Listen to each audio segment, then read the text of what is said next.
সুপ্রিয় দর্শক, আসসালামু আলাইকুম। দেশ ও প্রবাসে যে যেখানে আছেন আপনাদের প্রত্যেককেই শুভেচ্ছা জানাচ্ছে। আজকে নতুন একটি প্রতিবেদন দেখতেই পাচ্ছেন, আমার সামনে একটি আপু আসছে, ছোট্ট একটা বাচ্চা নিয়ে আসছে। আসলে কেন আসছে বা কি বলতে চাই, চলুন কথা বলে জানার চেষ্টা করি। আপু আসসালামু আলাইকুম। ওয়ালাইকুম আসসালাম। আপু আপনার নাম কি? জান্নাত। বাচ্চাটা কার? আমার। আপনার বাচ্চা? হ্যাঁ, কি বলেন? তো বাচ্চা নিয়ে প্রতিবেদনে আসছেন কেন? দেখতেছেন এটা ভাই অনেক কষ্ট করে আসছে, বুঝছেন? বাচ্চাটার বয়স হয়েছে 10 মাস। ওর বাবা নেশা করতো, আরেকটা বিয়ে করে ফালায় দিয়ে চলে গেছে।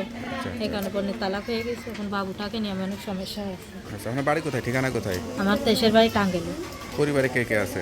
পরিবারে বাবা মা আছে, বয়স্ক ছোট একটা ভাই আছে, কিন্তু বাবা মা তো সেই সামর্থ্য নাই যা সন্তানের আমার দায়িত্ব নেবে।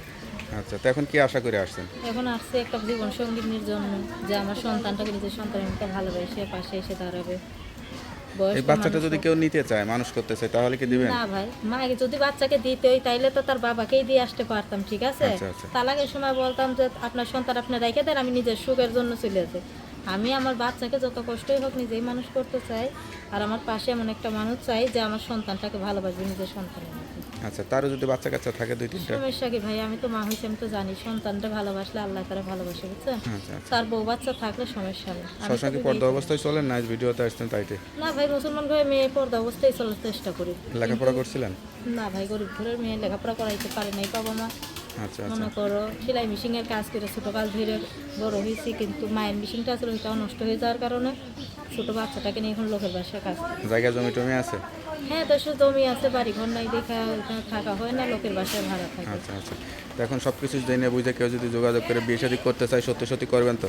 অবশ্যই করবো, যে আমার সন্তানকে ভালোবাসবে, আমি তাকে দেখে বিশ্বাস হইলে তাকেই তো আমার মনের মানুষ করবো ভাই। তো আপনার সঙ্গে অনেকে কীভাবে? আসে মনে করে এমনিও প্রস্তাব দেয়, ঠিক আছে, আচ্ছা। যে বিয়ে করবো, করলেই তো আর হয়ে যায় না, তাই না? একটা মানুষের দায়িত্ব নিতে গেলে তার পাশে থাকতে হবে, তার বিশ্বাস দেখাইতে হবে, তখন অবশ্যই সে তাকে বিয়ে শাদী করতে হবে। আপনার সঙ্গে কীভাবে যোগাযোগ করবে? ফোনের মাধ্যমে। নাম্বারটা মুখস্থ আছে? না ভাই, আমার নামটা তো নাম্বারটা আমার কাছে দেন, আমি দেখে বলে দিই। হ্যালো ভিউয়ার, শুনতে পেলেন এক অসহায় স্বামীহারা আপুর জীবন গল্প। কেউ যদি সত্যিকারের কষ্টের কথা শুনে যোগাযোগ করে বিয়ে শাদী করতে চান, এই নাম্বারে যোগাযোগ করবেন। আপুর নাম্বারটা হচ্ছে 01963174469। নাম্বারটা খোলা থাকে তো? যাক, নাম্বারটা খোলা রাখবেন, আর অবশ্যই নামাজ কালাম পড়ে আল্লাহর কাছে চাইবেন, আল্লাহ আপনার মনে আশাটা পূরণ করে দিবেন। তাই একটা বয়স্ক মানুষ হলে সে সারা জীবন আমার পাশে থাকবে, আমি এরকম একটা মানুষ। তোকে আপু ভালো থাকেন, দোয়া করি। আসসালামু আলাইকুম।